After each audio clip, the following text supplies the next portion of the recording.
sa aking mga kapwa-kandidato, sa ating mga kaibigan sa gobyerno at sa media, at sa bawat pamilyang Pilipino, magandang umaga po.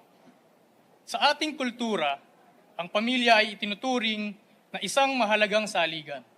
Sa ating 1987 Constitution, kinikilala ng Estado na ang pamilyang Pilipino ay ang pundasyon ng ating bansa. Karamihan sa atin, ang pamilya ay ang ating support system, ang batayan ng lahat ng ating pagkatao. Subalit, kailangan din natin kilalanin na ang pamilya ay may iba't ibang uri ng anyo. Hindi ito nabubuo lamang sa pamamagitan ng kasal o isang partikular na estruktura, sapagkat ang pamilya ay nabubuo sa pamamagitan ng pagmamahal, sakripisyo at pag-aalaga sa isa't isa. Kaya naman ngayon, ang pamilya ko ay narito upang magsalita para sa isang grupo na kumakatawan sa maraming mukha ng pamilyang Pilipino na hindi laging umaayon sa tradisyonal na anyo, pero ganun pa man ay hindi masasabing iba sa kahalagahan at karapatan na magkaroon ng respeto at suporta.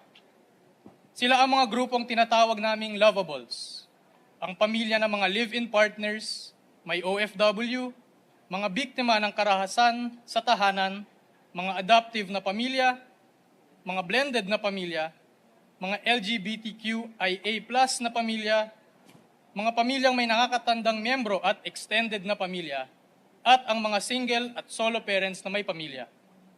Ito ang mga sektor na kadalasang hindi nabibigyan ng sapat na pansin sa ating mga komunidad, ngunit kahit na ito ay realidad sa marami sa atin.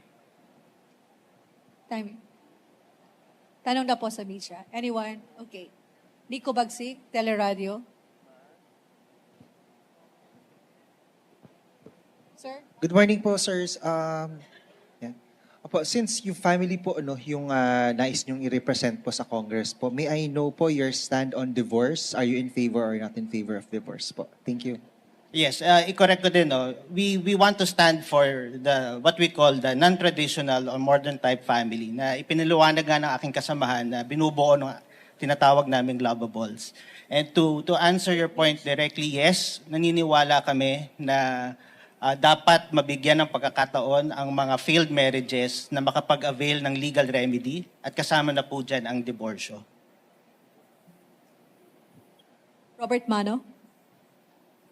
Sir, just going to some specifics, given the chance na kapag manalo po kayo, if ever, for the Congress, for the House of Representatives, any particular measures na ipupush ninyo talaga, ilalabi ninyo with your sa mga kasamahan po ninyo sa House of Reps na ipush po ninyo this time for the family? Salamat din sa tanong because meron talaga kaming tatlong pet project, pet legislation. Unang-una gusto namin baguhin ang pagtingin sa mga legitimate at illegitimate children. Panahon na tanggalin natin yung kanilang distinction ayon sa batas. Kaya kami bukod sa changing the terminology from marital and non-marital children, paglalaban namin na dapat maging pantay na ang karapatan ng ating mga non-marital at marital children. Pangalawa, nais naming magsulong ng isang legal framework para mabigyan ng legal na kaparaanan ang surrogacy. Alam naman natin sa ating lipunan, ang mga ibang mga mag-asawa o kahit mga solo parent o mga solo na individual na nais gusto magkaroon ng anak ay nagre-resort sa surrogacy. Sa ating panahon ngayon, actually walang legal framework. Pero nababalitaan natin, pupunta sa ibang bansa, pagbalik dito, may anak na. Ginagawa nila, nag-a-adopt o minsan man nagre-resort sa isang simulated birth or simulated birth certificate. We want to give that opportunity to Filipinos. That's why isa sa amin talagang nais isulong ay magkaroon ng legal framework ang surrogacy sa ating bansa. And last but not the least, we want to give all our live-in partners and LGBT unions the right to for their union to be respected. Kaya isa sa aming isusulong din ay ang domestic partnership law, kung saan ang mga LGBT, pati na rin ang mga live-in partners ay magkakaroon ng karapatan sa kanilang mana, karapatan na magbigay ng mga important informed consent, lalo na sa mga usaping medikal, at most especially also para pangasiwaan ang kanilang mga ari-arian. From Rappler, Dwight. Hello po, good morning. Actually, very interesting yung mga sinabi niyo patungkol dun sa... I'm sorry, nasan si Dwight? Ay, hello po. thank Interesting yung you, mga sir. sinasabi niyo sa mga panukalang batas na gusto niyong isulong. Would you consider yourself would you consider yourselves holding progressive ideas? Because we don't hear it every day na someone is going to support a domestic partnership law for LGBTQ individuals or creating a legal framework for surrogacy and supporting divorce. Ayaw namin ma-label na progressive or conservative, pero sa tingin namin, kami pragmatic. Ibig sabihin, nakikita namin ito, realidad sa ating community. And we cannot just turn a blind eye. So whether you term it progressive, para sa amin hindi mahalaga yon. But ang mahalaga is dapat tugunan ng Estado. The state cannot turn a blind eye to the realities of our non-traditional families. And that's where our group, yung aming party list, want to come in. So you already said that you're in favor of domestic partnership law for LGBTQ individuals. Would you also support same-sex marriage if it ever gets filed in Congress? Or will you file that in the future? if You know, get that's a elected? very sensitive topic. In fact, even within our organization, there are pros and cons about how to term it, whether to really push the envelope and call it same-sex marriage. Because hindi lang batas yan eh. That might involve also an amendment or a revisit of the 1987 Constitution insofar as it defines marriage. Kaya sa amin, tingnan na muna natin what's an interim measure. Ano yung pwede natin gawin sa kasalukuyan while this national debate goes on. Para hindi naman, because you know, these are pressing needs para sa ating mga LGBT members. So how about SOGI? How about SOGI Equality Bill? Do you support that? That is something also, as far as we are concerned, siyempre gusto namin magkaroon kami ng pagkakataon to engage in a national debate.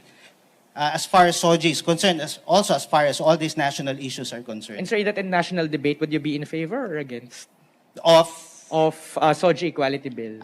we have not been given the chance actually, no, to actually examine in detail the contents of the bill, but definitely as a party list that aims to represent a certain sector of sector of the LGBT community, that is something that we will definitely involve ourselves in. Sir, technical questions na lang po. Is this your first time or second time to join? Yes, this is our first time bago kaming party list. Wala kaming political background. This is really advocacy driven. Sir, and yung pangalan nyo na lang po at saka kung may experience na po ba kayo sa politika before, sa government service? I am a lawyer by profession, 20 years. Ako si Anel Diaz, nagtapos ng abogasya sa Ateneo. Kasamahan ko si Ako ho si Miguel Calyos, isa hong law student. At si Attorney Anel ho, I really look up to him kasi hindi lang ho siya abogado. He's also the top notcher in the 2003 bar exams. Sir, thank you. Yung Anel po, spelling lang, sir. Double N ba yun? Isang single N, A-N-E-L. Diaz. Okay Diaz. po. Thank you po. For our last question, Ms. Mab Gonzalez, GMA 7. Hi, sir. Sir, Yes, you ma'am. proposed a lot of parang mga bills na gusto niyong itulak. How do you plan to go about it given na we are a Catholic country, we have a lot of conservative people who might not agree po dun sa mga gusto niyong isulong? Naiintindihan natin yung reality, no? Because we are a Catholic country. Pero the way we look at it sa amin, dapat we should have two hats, di ba? Yung ating religious hat and yung ating secular hat. The party list, kami, we'd like to wear the secular hat. Ibig sabihin dapat, ang pagtuunan ng pansin natin kung ano ba dapat ang, sa realidad natin, ano dapat ang ginagawa ng Estado para sa aming sektor or para sa ating mga lovables. Okay. Ilang segundos? 46 seconds. That quick. Sinong tatanong? That Dwight? Wala na po. Wala na pong tanong sa media. Maraming Maraming salamat. salamat po.